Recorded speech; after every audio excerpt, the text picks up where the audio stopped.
Assalamualaikum warahmatullahi wabarakatuh. Hari ini kita akan membahas terkait materi mikrobiologi pertanian. Kajiannya adalah Plant Growth Promoting Rhizobacteria yang digunakan sebagai biofertilization dan biocontrol agent. Nah, materi ini merupakan modifikasi dan adaptasi dari paparan Profesor Aristih Wahyudi pada perkuliahan Bioteknologi Mikroba di Institut Pertanian Bogor. Oke, jadi di sini kalau kalian lihat ada beberapa gambar ya, ada beberapa gambar yang saya gambarkan. Ini ada bakteri yang melawan jamur patogen, lalu ada bagaimana bintil akar, lalu bagaimana uji patogenitas terhadap terhadap tanaman, lalu ini efek dari hormon IAA, lalu ini bakteri pelarut fosfat, dan ini bagaimana kondisi di rhizosfer.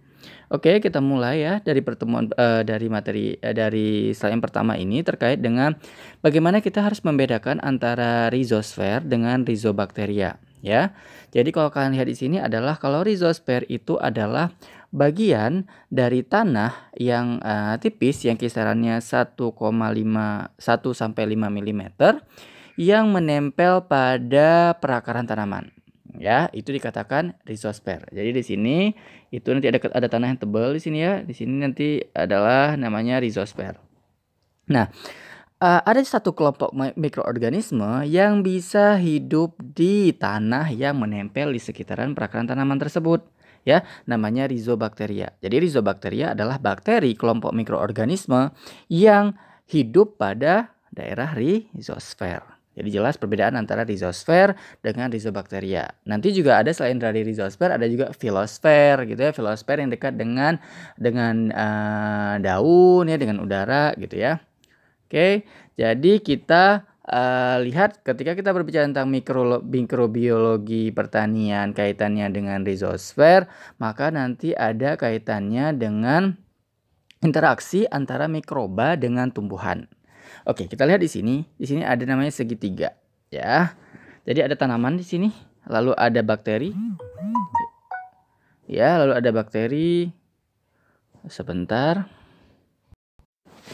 Oke, ini ada bakteri. Nah, ketika tanaman, bakteri itu bisa menghasilkan ya. Jadi namanya bakteri yang berada di sekitar perataran tanaman itu disebut dengan Plant Growth Promoting Rhizobacteria atau disebut dengan PGPR. Nah, PGPR ini mampu bisa menghasilkan fitohormon. Ya, fitohormon itu salah satunya adalah IAA, hormon IAA yang bisa menginduksi pertumbuhan tanaman. Oke, apa kabar jika tanaman itu diserang oleh penyakit tanaman, namanya plant patogen. Plant patogen itu bisa bakteri patogen tanaman, bisa jamur patogen tanaman, bisa virus patogen tanaman. Nah, ketika dia menyerang, ya, ketika menyerang tanaman, maka tanaman itu akan menghasilkan respon sistemik, ya, plant systemic response atau ISR. Ya, jadi ketika ada respon, ada patogen tanaman yang menyerang tanaman, maka dia akan melepaskan suatu senyawa yang untuk merespon terhadap ketahanan sistemik dari tanaman tersebut. Jadi kayak ada defense-nya.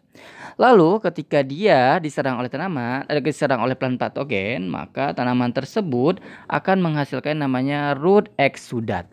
Root exudat ini atau exudat akar ini ya biasanya senyawa-senyawa kimiawi yang bersifat signaling terhadap bakteri-bakteri. Nah, ini akan mengontrol, memancing si plant growth promoting rhizobacteria ini untuk menghasilkan senyawa-senyawa yang bisa membunuh penyakit tanaman tadi, misalnya antibiotik, siderofor atau HCN. Begitu ya. Jadi sebenarnya ketika nanti bakteri itu menghasilkan senyawa-senyawa yang mampu membunuh penyakit tanaman ini, maka penyakit tanaman juga melakukan perlawanan dong. Dia dengan menghasilkan toksin-toksin. Nah, di sini kita melihat apakah bakteri plant growth promoting rhizobacteria kita itu memiliki potensi yang bagus atau tidak, mampu nggak melawan toksin yang dihasilkan oleh plant patogen ini. Jika itu berhasil, maka bakteri kita itu bisa digunakan sebagai plant growth promoting rhizobacteria yang mampu menghambat jamur patogen tanaman atau penyakit patogen tanaman, dan juga bisa meningkatkan pertumbuhan tanaman dengan menghasilkan fitohormon. Seperti itu. Oke. Lalu kita lihat di sini. Nah, ketika kita berbicara tentang PGPR yang tadi saya sebutkan di awal dari skema tadi, bahwa sebenarnya bakteri PGPR ini bisa menguntungkan tanaman atau bisa meningkatkan pertumbuhan tanaman dengan secara mekanisme secara langsung maupun yang tidak langsung. Oke. Nah, biasanya dia berfungsi sangat penting dalam tahapan meningkatkan pertumbuhan tanaman ya, melindungi tanaman, lalu meningkatkan kesuburan tanah. Jadi di sana poinnya di sana adalah si PGPR ini selain langsung ke tanamannya juga bisa langsung bisa juga dengan menyuburkan tanah di sekitar perakaran tanaman. Gitu ya, sehingga prospek yang dapat dihasilkan dari PGPR itulah sebagai biofertilizer dan biokontrol. Jadi bisa digunakan sebagai pupuk hayati atau juga digunakan sebagai pestisida, insektisida, fungisida, bakterisida, seperti itu ya. Nah, ini bisa kalian lihat bahwa ada yang namanya si tanaman. Nah, PGPR itu berfungsi untuk apa? Di sini ada tadi fitohormon ya, menghasilkan fitohormon, bisa menghasilkan HCN ya, lalu bisa menghasilkan senyawa antimikroba atau antibiotik, bisa menghasilkan enzim yang mampu menghambat pertumbuhan dari jamur patogen tanaman. Ini ada enzim kitinase dan glukanase. Nah, S1 S2 saya melakukan enzim kitinase yang berfungsi untuk menyerang patogen tanaman. Selain itu juga dia bisa bersifat sebagai pelarut fosfat. Ini yang sedang saya kerjakan sekarang tentang bakteri pelarut fosfat. Lalu juga bisa menghasilkan ACC diaminase. Dan juga dia ada beberapa dari plant growth promoting rhizobacteria yang bersifat memfiksasi nitrogen dengan tanpa perlu bersimbiosis. Ya. Lalu juga dia bisa menghasilkan yang namanya induced systemic resistance dari tanaman. Jadi kalau tadi ketika ada serangan tanaman, dengan adanya PGPR tadi membuat tanaman tersebut menghasilkan sistem ketahanan tubuhnya ya. Ini ketika kita berbicara tentang yang tadi kan dibilang bahwa mekanismenya ada secara langsung dan tidak langsung. Ini yang secara langsung. Ya, secara langsung kita lihat bahwa dia bisa menghasilkan IAA langsung, jadi tanaman langsung bisa subur, tumbuh dengan baik. Lalu ada yang namanya pelarut fosfat, ya. Lalu bisa melarutkan fosfat artinya ketika ada di suatu tanaman, tumbuh di suatu lahan, lahannya itu dalam keadaan fosfatnya terikat, maka dengan adanya bakteri ini, maka fosfat terikat itu akan rilis, lalu tersedia di tanaman, lalu tanaman itu bisa menyerap fosfat dengan baik gitu ya, karena memang kalian tahu bahwa makronutrien dari suatu tanaman itu adalah fosfat. Lalu ada produksi ACC diaminase, lalu ada fiksasi nitrogen. Lalu yang tidak langsung seperti apa? Yang tidak langsung adalah artinya tidak langsung ke tanamannya, tetapi dia menyerang, dia bisa membantu pertumbuhan tanaman dengan menyerang agen lain. Misalnya tadi patogen tanaman dengan cara menghasilkan antimicrobial compound, ya bisa antibiotik, ya bisa antifungi kalau jamur patogen, bisa bakteri patogen atau virus patogen. Dan menghasilkan siderofor. Siderofor itu yang berfungsi untuk mengkelat logam Fe biasanya. Jadi jamur itu suka makan Fe. Jadi ketika dikelat dari bakteri ini, maka si jamurnya nggak punya makanan lagi Fe-nya. Lalu menghasilkan enzim glukanase dan kitinase yang digunakan untuk mendegradasi komponen dari jamur patogen tanaman. Karena di jamur patogen tanaman itu komponennya adalah glukan dan kitin ya. Jadi dengan bakteri ini menghasilkan enzim glukanase dan kitinase mampu mematikan dari jamur patogen tanaman tadi karena dinding selnya bakal rusak. Lalu produksi HCN ya, lalu menginduksi sistemik resisten dari tanaman. Oke ya, jelas ini tadi pengulangan saja. Nah, beberapa bakteri yang rhizobacteria yang sudah dilaporkan yang mampu digunakan sebagai meningkatkan pertumbuhan tanaman dan biokontrol pada patogen tanaman, itu ada golongan-golongan dari Pseudomonas, ada Bacillus, ada Burkholderia, ada Serratia dan Acetobacter. Nah, ada Azotobacter juga ya, ada Azospirillum juga seperti itu. Nah, ini yang sudah saya lakukan itu adalah Pseudomonas, ada Bacillus dan Burkholderia. Jadi untuk yang terbaru saya mendapatkan bakteri dari tanah yang mampu melarutkan fosfat dan memiliki properties yang digolongkan ke dalam plant growth promoting rhizobacteria. Dia bisa menghasilkan HCN, bisa menghasilkan IHA, bisa menghasilkan enzim kitinase dan glukanase. Bisa menghasilkan siderofor. Itu ada bakteri nama punya saya, itu adalah Burkholderia territori dan Burkholderia metallica. Nah, itu baru ada laporan terbaru dari saya yang punya saya bahwa bakteri Burkholderia territori dan metallica ini yang memiliki kemampuan sebagai PGPR. Ini beberapa golongan bakterinya, kalau kalian pernah lihat ya, sudah ketika kita praktikum bahwa ini bakteri-bakterinya, ini ketika diwarnain. Jadi ini bakteri gram positif, ini gram sama-sama gram positif ya. Oke. Ini karena warnanya saja. Bentar dulu, no. Oh, ini satunya Pseudomonas ya. Ini gram negatif ya. Satu Bacillus, satu Pseudomonas. Lalu ini propertiesnya. Jadi ketika kita berbicara tentang apakah bakteri itu bisa digunakan sebagai plant growth promoting rhizobacteria, itu harus dipastikan dulu. Jadi kalau seandainya bakteri kita itu sudah memiliki potensi yang cukup bagus, tetapi kita harus cek dulu apakah bakteri kita itu patogen atau tidak ya, non patogen atau tidak. Misalnya seperti ini, dia ada bakteri Pseudomonas lalu ada Bacillus. Ya, jumlah spesiesnya itu ada 115, ada 113 ya. Dia mampu menghasilkan IAA sekitar 70% dan sekitar 80%. Nah, harus dicek apakah dia itu non patogen atau tidak ya. Jadi untuk mengecek non patogennya adalah dengan menggunakan uji hipersensitivitas pada tanaman tembakau. Kenapa pada tanaman tembakau? Karena tanaman tembakau ini merupakan tanaman yang paling sensitif, maka dikatakan hipersensitif. Nah, tanaman tembakau ini sangat sensitif terhadap adanya serangan dari bakteri patogen. Nah, untuk mengetahui apakah bakteri kita itu patogen atau tidak, kita ujikan pada tanaman tembakau ini. Karena daunnya lebar-lebar, makanya itu paling bisa digunakan. Ya, bisa digunakan dan dia sangat sensitif. Oke, nah di sini bisa kita lihat bahwa mana ini? Oke, untuk mengujinya kita bisa pakai bakteri kita, ditotolkan di sini. Ya, ditotolkan di sini. Nah, ini bagian yang ditandai-tandai gini, ya. Tandai itu bakteri-bakteri yang ditotolkan pakai siring. Siringnya nggak pakai jarum, jarumnya dicabut ya. Nanti ditotolkan di sana, ditekan. Nanti dilihat 1 kali 24 jam atau 48 jam apakah nanti akan menimbulkan nekrosis atau tidak. Nah, Nicotiana tabacumnya itu kita gunakan yang umur 2 sampai 3 bulan. Nah, di sini bisa kalian lihat hipersensitivitas tesnya ya. Ini ketika dikasih air saja nggak ada apa-apa kan, tidak terjadi nekrosis. Ini bakteri yang kita punya itu tidak ada apa-apa, artinya tidak menimbulkan nekrosis. Nah, kalau yang ini baru yang menimbulkan nekrosis. Nah, kalau seperti ini kondisinya, bakteri kita sebagus apapun bakteri kita, jika menghasilkan nekrosis seperti ini, maka bakteri kita digolongkan ke dalam bakteri patogen yang mampu merusak tanaman sehingga tidak bisa digunakan. Itu tahapan awal.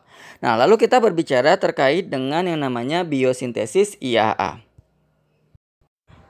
Ini bisa kita lihat bahwa biosintesis IAA, ketika kita berbicara tentang PGPR, maka kita akan berbicara tentang yang namanya yang diproduksi. Tadi kan ada yang saya sebutkan bahwa dia secara langsung bisa menghasilkan hormon. Fitohormon itu berupa IAA. Ya, oke, IAA itu bisa melalui berbagai jalur. Bisa melalui jalur IAM, bisa melalui jalur IPA, lalu bisa melalui jalur TAM, ya. Nah, di sini kalian bisa melihat bahwa dari secara biosintesis bakteri si mikroba atau jalur pembentukan IAA ini itu membutuhkan beberapa tahapan. Nah, bisa dengan menggunakan yang namanya triptofan. Oke, jadi sebenarnya kalau dikatakan apakah bakteri itu bisa menghasilkan IAA tanpa melalui jalur triptofan, tanpa perlu dikasih triptofan, boleh bisa tanpa ada triptofan. Tapi kalau seandainya kita kasih triptofan lebih bagus gitu ya, akan menghasilkan IAA karena itu prekursor. Ingat ketika di biokimia ada triptofan. Triptofan itu merupakan prekursor pembentukan indol asetik asid untuk hormon. Ya, jadi IAA bisa kalian temukan triptofan itu bisa kalian temukan di mana? Bisa kalian temukan dari air kelapa misalnya. Air kelapa itu sangat bagus, sangat banyak kandungan triptofannya sehingga air kelapa itu sering digunakan sebagai pupuk hayati, bisa disiram ke tanaman dan bisa menyuburkan tanaman. Ya, ini merupakan jalurnya. Jadi kalau kalian ingin baca itu ada di jurnal saya terkait dengan potensi isolat Bacillus dan E. coli dalam menghasilkan hormon IAA tanpa menggunakan triptofan. Di sana saya jelaskan jalur metabolismenya. Oke, ini bisa kalian lihat bahwa produksi IAA dari Pseudomonas ya, bahwa di sana kalau dilihat dari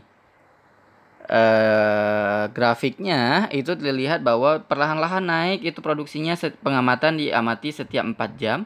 Setiap 4 jam dilihat di sini. Nah, ternyata Puncaknya itu di jam ke-44. Jadi kalau seandainya kita ingin mengetahui bakteri kita itu memiliki potensi pada jam keberapa, maka harus kita buat kurva tumbuh. Jadi ini dilakukan kurva tumbuh dan lihat kurva produksi dari hormon. Jadi misalnya, oh saya mau produksi IAA. IAA-nya mau jam berapa? Apakah dengan kita kasih bakteri langsung IAA terbentuk? Enggak. Jadi kita harus melihat kapan si bakteri ini memiliki fase atau produksi yang cukup optimum. Nah, misalnya kalau kita lihat di sini. Misalnya kalau saya tidak melihat kurva seperti ini.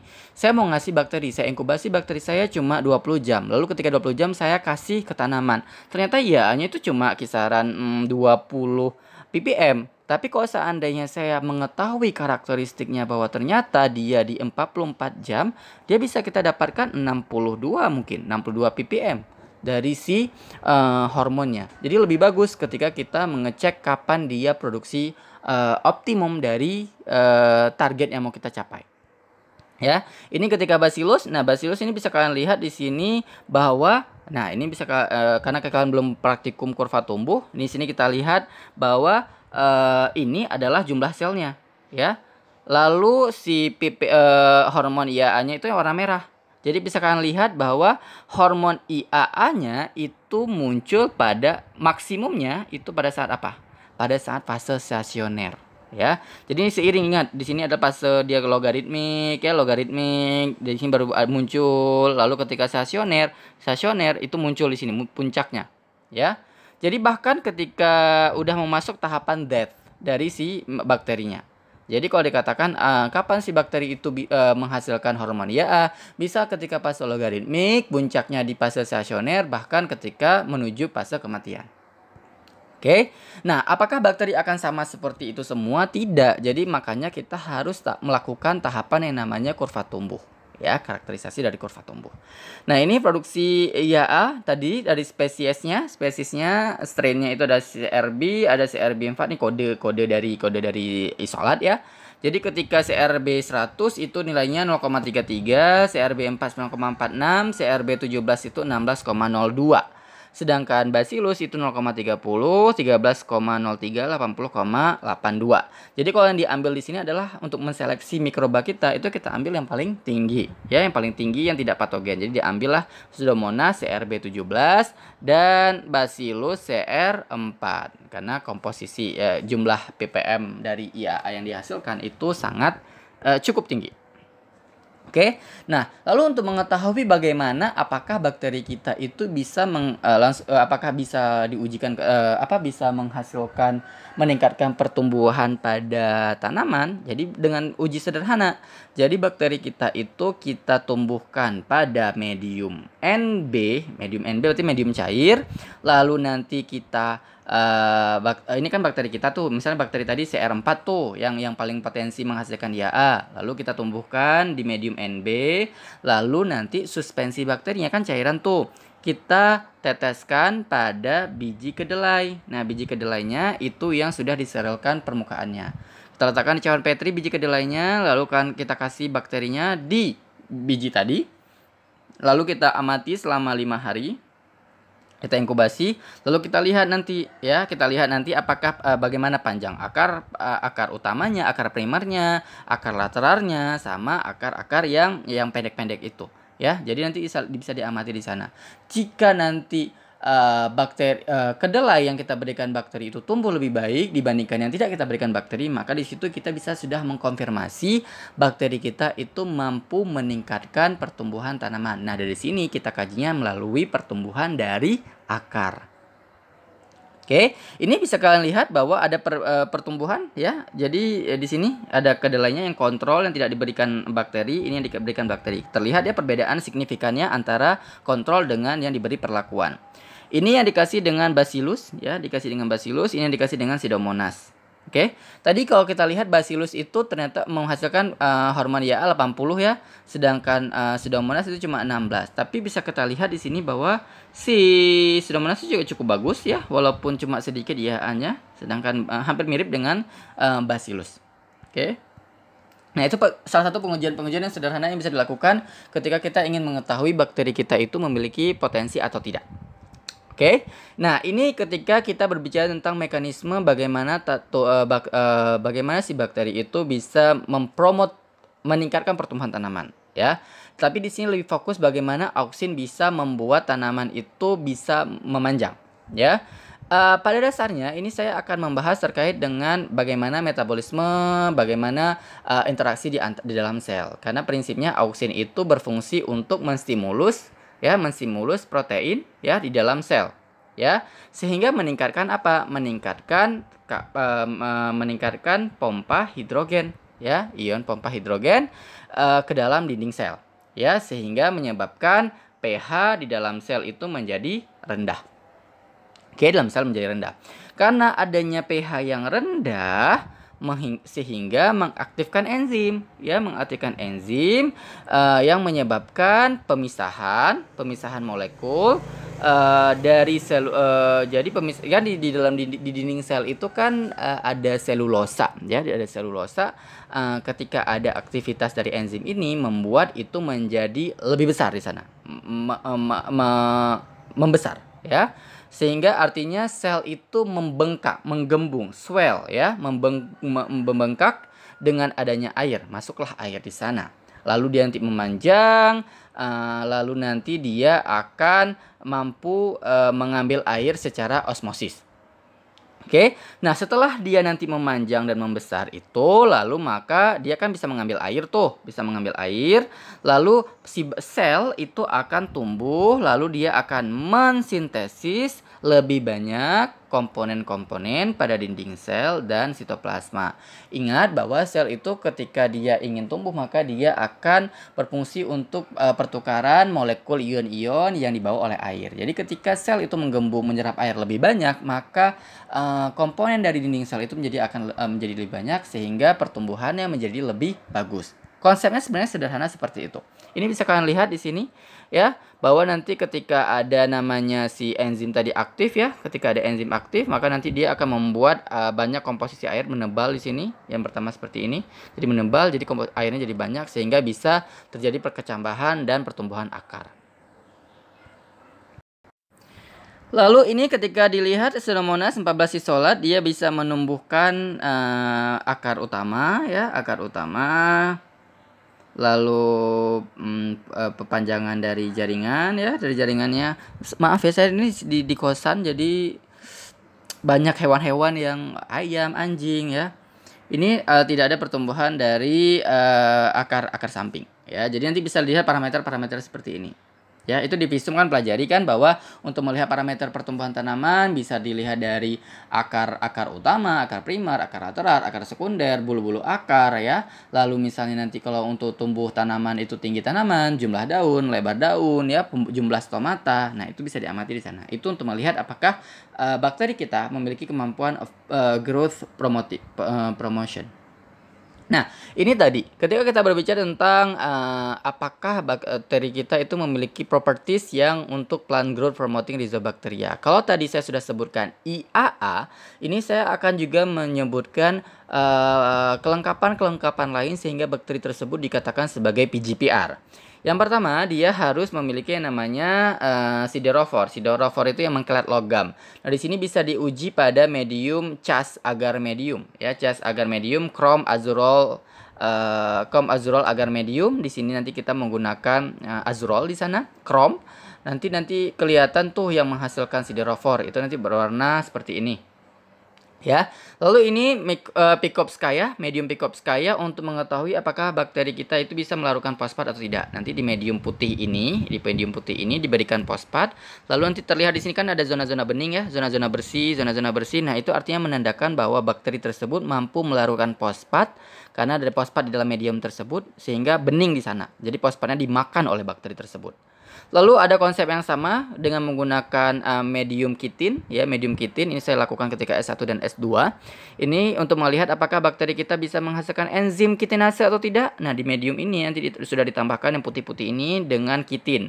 Kitin itu bisa kita dapatkan dari cangkang kepiting, cangkang udang, ya, belangkas bisa kita gunakan itu, ya. Jadi bisa dari serangga, dari exoskeleton serangga. Nah, itu bisa kita ekstraksi, kita jadikan medium.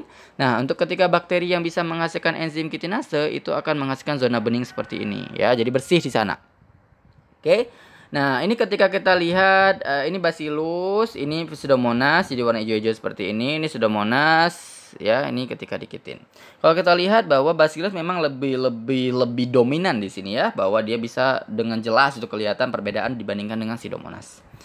Ini ketika dicek bahwa ternyata phosphate solubilization itu dari si Bacillus itu ternyata jumlahnya itu ada 74, Pseudomonas ada 42 spesies yang positif, Siderophora ada 78, lalu Pseudomonas ada 45, Chitinase production ada 17, lalu ada Pseudomonas ada 23. Itu jumlah dari spesies yang kita uji. Jadi sebenarnya ketika kita ingin mengujikan bakteri itu banyak spesiesnya. Jadi kalau kita ambil dari tanah itu bisa sampai ratusan. Bisa kita seleksi nanti. Yang kita seleksi adalah yang paling terbaik ya. Lalu nanti yang kita uji selanjutnya itu yang paling terbaik.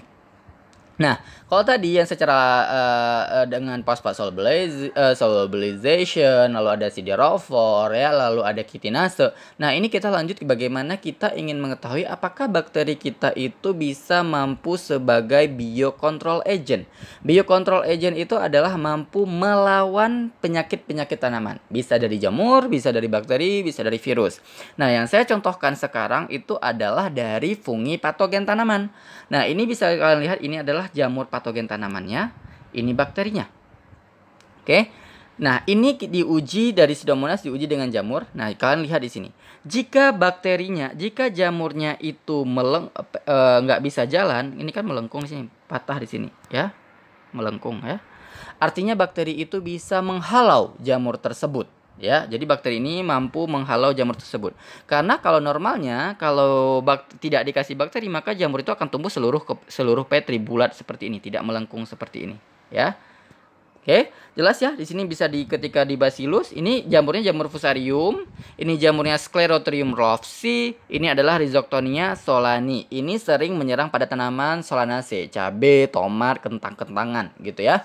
Jadi yang terong gitu, kalau kelompok-kelompok Solanaceae itu akan diserang oleh jamur-jamur ini. Nah, kita lihat bisa dilihat di sini bahwa memang ketika dilihat dari Bacillus itu paling oke ketika dia diuji ke Sclerotium rofsi. Terlihat dari Sclerotium rofsi ini nggak bisa jalan sampai ke menjumpai bakterinya. Jaraknya lebar banget gitu ya. Begitu juga dengan Fusarium, tetapi ketika Rhizoctonia baik itu Pseudomonas maupun Bacillus itu sama-sama menghambat, tetapi kemampuan si jamurnya itu masih bisa mengkolonisasi sampai ke ujung, ya. Jadi terlihat potensi dari dua bakteri ini lebih dominan ke Fusarium oxysporum dan ke Sclerotium rofsi. Ya, ini saya lakukan ketika S1, S2 ketika S1 saya ngujinya ke Fusarium oxysporum dan Ganoderma boninense, juga ke Penicillium citrinum. Tetapi Penicillium citrinum saya ketika mau mengerjakan skripsi saya di skip sama dosen saya, jadi tidak masukkan sebagai data. Lalu ketika S2 saya menggunakan jamur Coletotrichum gloeosporoides dan sama Curvularia affinis ya. Jadi kalau ketika S1 ke jamur kelapa sawit dan jamur yang menyerang kelapa sawit dan yang menyerang tanaman cabai, ketika S2 saya fokus menyerang jamur yang menyerang pada bercak daun pada tanaman kelapa sawit tapi pada tahapan nursery atau pembibitan. Seperti itu. Ini fungi patogen yang gini. Ini adalah isolat bakteri tadi ya, yang isolat bakteri yang menyerang fungi patogen tadi. Ini ketika dicek ternyata dari ratusan dari spesies Bacillus dan Pseudomonas tadi yang hanya mampu melawan Sclerotium rofsi itu cuma 3 spesies, Pseudomonas 12, Fusarium oxysporum 18, ini 14, Rhizoctonia solani itu ada 50, lalu Pseudomonas itu ada 43. Seperti itu. Ya, ini bagaimana kita mencoba untuk mengisolasi Pseudomonas itu seperti apa? Ya, kalau kalian itu mengisolasi Pseudomonas, kan udah pernah dulu ya ketika kita praktikum mengisolasi bakteri dari tanah, itu kita ambil ya dari tanah kita ambil. Lalu kita encerkan seperti ini berseri seperti ini, lalu kita tumbuhkan pada medium agar Kings B. Memang itu identik untuk menumbuhkan Pseudomonas ya. Nanti diamati koloninya, diamati fisiologisnya. Jadi ketika nanti di Kings B itu memang didominasi oleh kelompok-kelompok Pseudomonas gitu ya. Lalu nanti ketika bacillus itu nanti kita ambil, kan sampelnya tetap dari rhizosper karena kita mau fokusnya ke rhizosper. Rhizosper tadi adalah yang dekat dengan perakaran tanaman.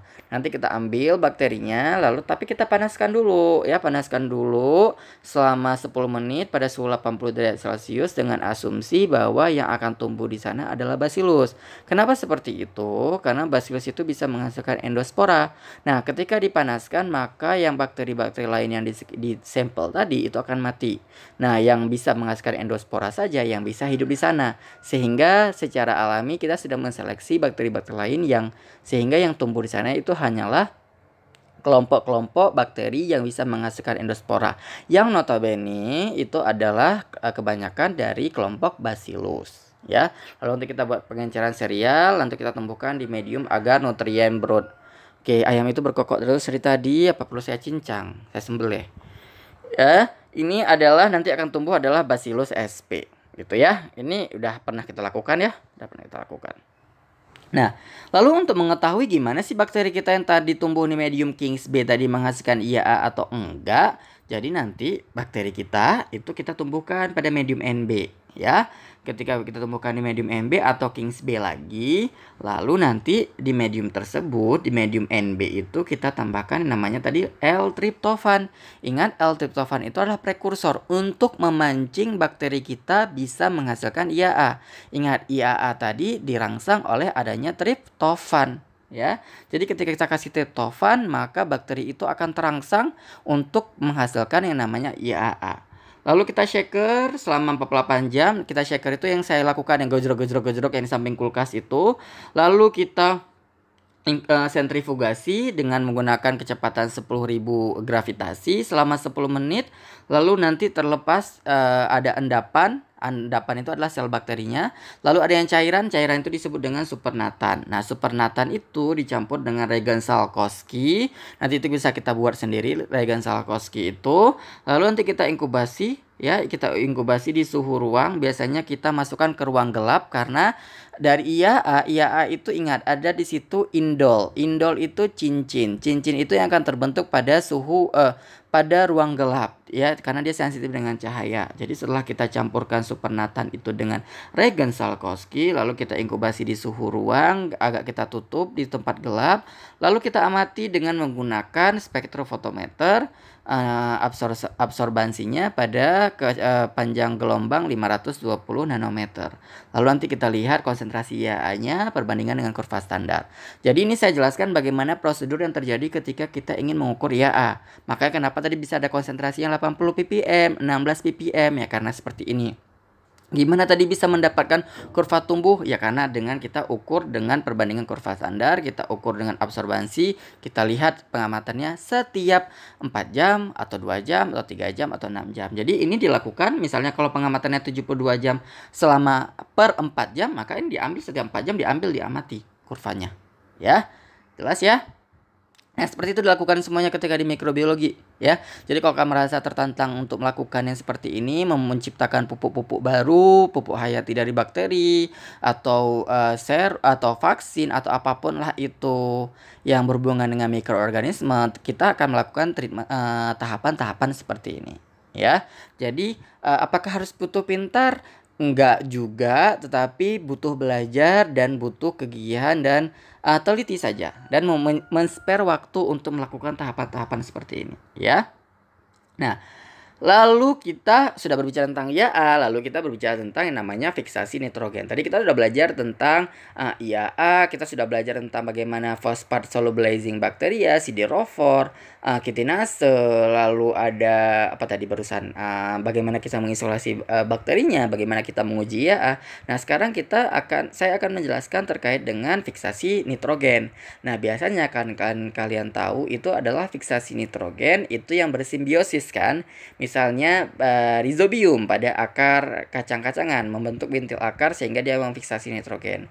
Nah, apa kabar? Apakah ada bakteri yang tidak perlu bersimbiosis tapi dekat dengan perakaran tanaman? Nah, ada itu kebanyakan dari kelompok-kelompok bakteri yang memang banyaknya itu bakteri-bakteri fiksasi nitrogen itulah bakteri-bakteri yang non simbiotik ya. Nah, kenapa itu harus ditambah nitrogennya? Karena pada dasarnya nitrogen yang ada di alam itu 80% tuh nitrogennya bebas. Jadi tanaman tuh nggak bisa langsung nangkep. Sehingga perlu bakteri yang untuk nangkepin nitrogen itu dari alam, dari udara, ya. Caranya adalah dengan menggunakan mikroba simbiotik yang bersimbiosis, lalu ada yang non simbiosis. Apakah sama metode kerjanya? Sama, karena dia sama-sama akan menghasilkan namanya enzim nitrogenase. Dan dia gunanya untuk apa? Untuk biofertilisasi, ya. Jadi fiksasi nitrogen. Jadi ketika ada tanaman, ada bakteri yang memfiksasi nitrogen, tanaman itu nggak perlu dikasih urea lagi. Jadi kenapa petani itu ngasih urea? Karena apa? Karena tanaman itu butuh nitrogen sebagai unsur makromolekul yang paling dibutuhkan, ya. Karena dia nggak bisa nambat dari udara. Padahal di udara banyak.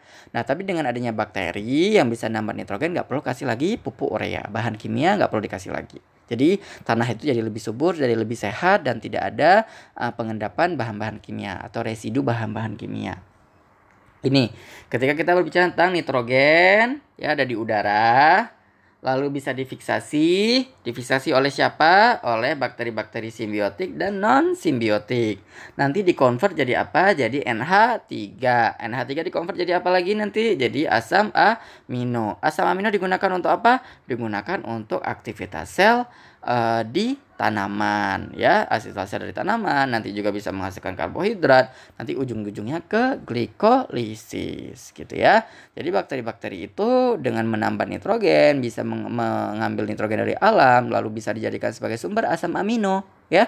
Sumber asam amino di tubuh tanaman tersebut, sehingga tanaman menjadi lebih subur, lebih sehat, lebih subur, gitu ya.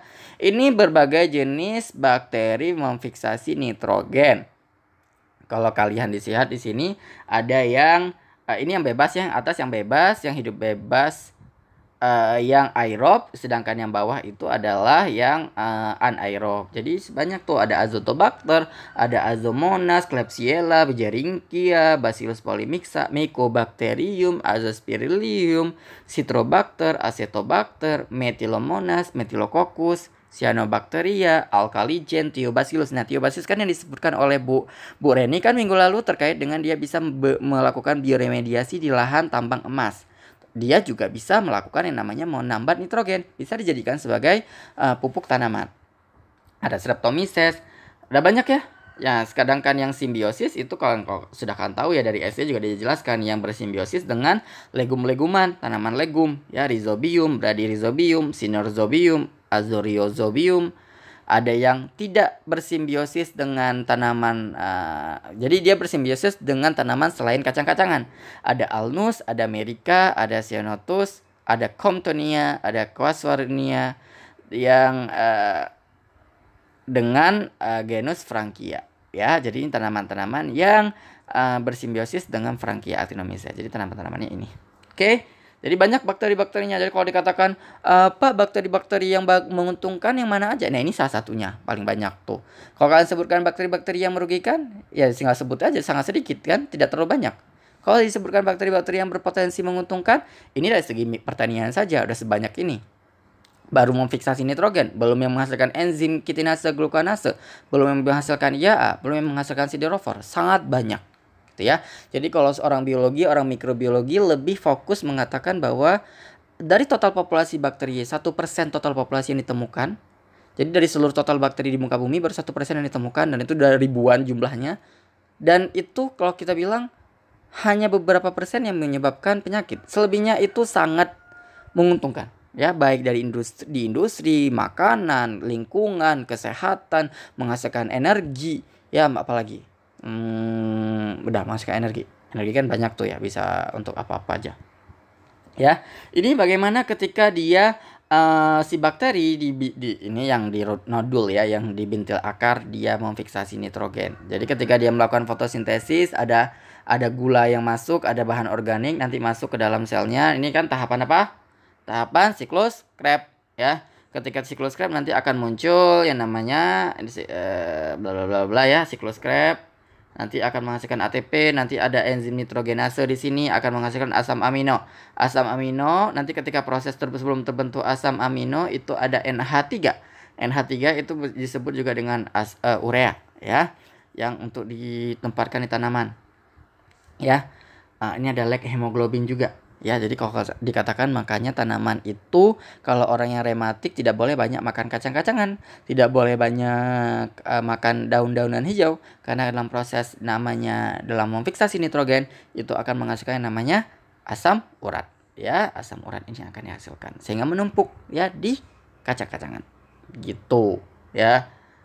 Karena proses yang namanya memfiksasi nitrogen. Nih rumusnya ada N2 8H+ tambah 8 elektron dengan ditambahkan dengan 16 mg ATP dibantu dengan enzim nitrogenase munculnya NH3 dan bla bla bla ya. Ingat posisi di sini, ketika dia ingin memfiksasi nitrogen maka dia membutuhkan enzim nitrogenase ya. Jadi nanti ada bakteri yang bersimbiosis, ada golongannya Bradyrhizobium, Rhizobium, Azorhizobium, dan non-simbiotik ada Azospirillum, Azotobacter, dan yang lain-lainnya. Ya, ini contoh-contoh saja bakteri-bakteri yang memfiksasi nitrogen yang bersimbiosis membentuk rhizobium. Lalu ini metabolismenya yang tadi ya, hasil fiksasi nitrogen, bagaimana proses terbentuknya ya. Hasil fiksasi nitrogen di udara yaitu NH3 diekskresikan sel rhizobium atau bradyrhizobium masuk ke membentuk bintil akar. Nah, di sana NH3 dalam bintil akar diproses menjadi apa saja? Diproses menjadi glutamin, asam amino kan, asparagin, asam amino kan, lalu asam amino yang lainnya ya. Jadi ketika dia temperaturenya seperti itu, lalu ketika tingkat tropiknya maka akan hasilkan namanya ureida. Lalu ditranslokasikan kemana? Dibawa ke tanaman bagian atas lewat silem, karena ingat posisinya ada di perakaran. Dibawa melalui silem itu menjadi sebagai sari-sari makanan ya, mineral-mineral yang dibawa melalui air dibawa ke daun untuk menjadikan bahan baku untuk material untuk fotosintesis ya. Nah, bakteri bintil akar akan memperoleh sumber energi, karbohidrat, atau hasil fotosintesis tanaman dari tanaman bagian atas ke akar lewat floem. Ingat tadi bahwa si bakteri tadi, ini mana tadi rumusnya? Oke. Nah, tadi kan bakteri itu akan menghasilkan yang namanya memberikan nitrogen atau asam amino. Nah, si bakteri dapat apa dari tanaman? Bakteri dapat yang namanya karbohidrat. Ya, dapatnya karbohidrat ini. Oke. Jelas ya? Sangat sederhana, sangat gampang dipahami. Lalu ini ada tanaman Basnia rostrata. Ini ada bintil-bintil akar. Ini rhizobium, ini tinggal dibaca saja ya. Rhizobium itu tumbuh cepat pada medium YMA ya. Lalu ada bradyrhizobium, tumbuh lambat. Ya. Nah, ini bradyrhizobium japonicum, ini contoh-contoh saja. Yang fiksasi nitrogen ini bakteri-bakterinya, bradyrhizobium japonicum. Ya, dia bentuknya kayak tetesan-tetesan hujan. Ya. Ini ketika diujikan, apakah bakteri ini bisa memfiksasi nitrogen? Kalau dia bisa membentuk nodul akar, karena dia di sini kan bakterinya bradyrhizobium, artinya kan ini simbiosis. Nah, untuk mengecek pada tanaman, nanti tanamannya itu ke tanaman siratro, dicek ini pakai tabung reaksi aja. Nanti lihat akarnya, nanti muncul bintil-bintil akar seperti ini. Artinya bakteri kita memiliki potensi menambah nitrogen dengan hasil berupa membentuk bintil-bintil akar. Kalau ini tanamannya siratro. Oke, ini memfiksasi nitrogen, ini gen-gennya. Gen-gennya itu sebenarnya ketika kita berbicara tentang enzim, maka kita harus mengetahui komponen-komponennya. Nah, komponennya itu ingat, enzim itu berarti ada komponen protein di dalamnya, ya. Jadi di sini ada ketika kita bicara nitrogenase ada MOFE protein, ada FE protein. Enzimnya di nitrogenase, ada nitrogenase reduktase. Ya, ini ada gen NIF-nya. Jadi ketika kita berbicara bakteri bisa menambah nitrogen karena ada apa? Karena dia bisa menghasilkan enzim nitrogenase. Enzim nitrogenase dikontrol oleh siapa? Oleh gen NIF, ya. Jadi ini gen NIF-nya itu ada banyak, ada gen NIF H, D dan K, ya, D dan K. Jadi berfungsi untuk mensintesis si enzim-enzim tadi. Ya, jadi ketika kita berbicara tentang potensi-potensi seperti ini, maka kita akan berbicara tentang enzimatik secara biokimia. Lalu kita akan berbicara tentang molekulernya. Molekulernya berupa apa? Gennya. Ya, karena gen yang akan mengkode informasi-informasi tertentu. Ini gen-gennya, tinggal dibaca saja bahwa ada gen NIF H, NIF A, NIF DK, NIF B, NIF E. ya, itu yang akan mensintesis. Ini saya lewatkan saja. Nah, di sini tahap-tahap terbentuknya nodulation atau bintil akar. Yang pertama, tanaman tersebut ketika ingin membentuk bintil akar itu harus ada pengenalan terhadap pasangan yang benar pada tanaman dan pelekatan bakteri ke rambut akar. Jadi ingat, ketika ingin membentuk sesuatu, ingin menempel sesuatu, itu harus ada perkenalan. Jadi bakteri itu harus kenal sama tanaman ini dengan akar tanaman ini. Benar nggak ini tanaman yang mau gua invasi atau mau gua infeksikan, gitu ya, sehingga nanti gua bisa cocok ketika membentuk nodul akar, ya. Lalu ketika sudah cocok, oh ternyata cocok, ya. Kenapa bisa cocok? Karena tanaman tadi ingat dia menghasilkan yang namanya eksudat akar. Eksudat akar itu yang berfungsi untuk memancing bakteri-bakteri untuk menyerbu bagian rambut-rambut akar. Ya, ingat tadi ada eksudat akar, dia match, cocok. Oh, tanaman ini ternyata ada sinyal kimiawi, oh gue cocok, kayaknya gue bakal nempel di sana. Lalu dia diserbu oleh bakteri tadi. Ingat, karena bakteri untuk membentuk sesuatu, menghasilkan sesuatu, populasinya harus jumlahnya banyak, ya. Lalu ketika diserbu, bakteri itu akan mengeluarkan yang namanya benang-benang infeksi, ya. Jadi menyelubungi seluruh akar itu dengan menghasilkan benang-benang infeksi.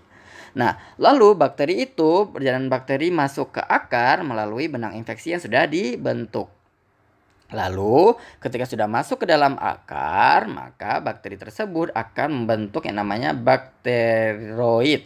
Bakteroid itu adalah kumpulan dari bakteri yang bergerombol, ya. Lalu ketika sudah menggerombol, lalu pembelahan sel tanaman dan bakteri yang terus-menerus menghasilkan bintil akar dewasa. Ingat, ketika sel itu dia terinfeksi, maka dia akan membentuk sel baru, Bakteri juga ketika membentuk sel baru, maka dia juga akan membelah lebih cepat, gitu ya. Sehingga muncullah yang namanya bintil akar. Bintil akar itu menyerupai kanker, tapi dia menguntungkan, gitu, ya. Nah, tadi saya bilang bahwa akar tanaman, kenapa pada akar polong-polongan? Karena akar tanaman polongan mengeluarkan bahan organik yang mampu menarik mikroorganisme di sekitar perakaran tanaman. Ya, perlekatan bakteri dengan akar perpolongan tergantung dari makromolekul pada permukaan rambut akar yang berinteraksi dengan polisakarida pada bakteri. Jadi bakteri itu akan menghasilkan namanya polisakarida dan itu akan match dengan makromolekul yang dihasilkan oleh si akar tanaman itu, ya. Makromolekulnya apa namanya? Makromolekulnya namanya lektin yang dihasilkan oleh tumbuhan dan polisakarida yang dihasilkan oleh pada bakteri, namanya 2-deoksiglukosa, ya. Nah, itu pada R. trifoli, Rhizobium trifoli. Oke. Nah, rambut akar selanjutnya melengkung. Yang tadi kan yang pertama rambut akar tahu ya kalau di pisum atau SPT, ya.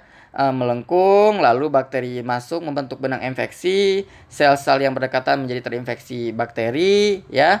Sel yang terinfeksi merangsang membelah jadi sitokinin. Ingat, pembelahan sel berarti ada hormon sitokinin, ya. Nah, bakteri di dalam sel tanaman membelah, berganda, menggembung, membentuk sel-sel yang tidak beraturan dan bercabang.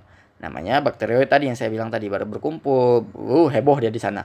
Lalu dikelilingi membran sel tanaman. Jadi nanti ketika tadi melengkung, lalu terbentuklah sel tanaman, lalu dia ngebungkus si bakterioid tadi, jadilah yang namanya peribakterioid membrane. Ya, namanya nanti membentuk namanya nodul. Nah, nodul tadi yang akan berfungsi untuk memfiksasi nitrogen. Nah, di situ ketika sudah nodul terjadi, fiksasi nitrogen sudah dilakukan.